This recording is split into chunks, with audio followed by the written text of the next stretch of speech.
Will you also agree that you won't take any compensation from any lawsuits against drug companies while you are secretary and for 4 years afterwards?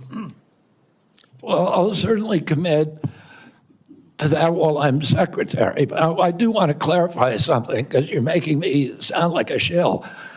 I put together that case.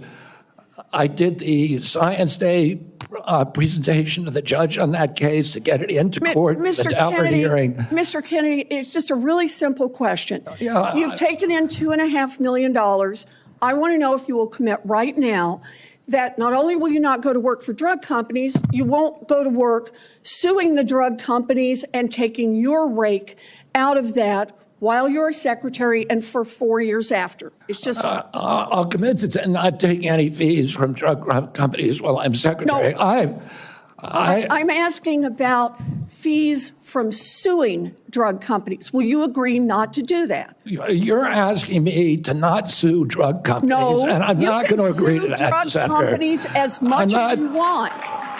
I'm not going to agree to not sue drug companies or anybody.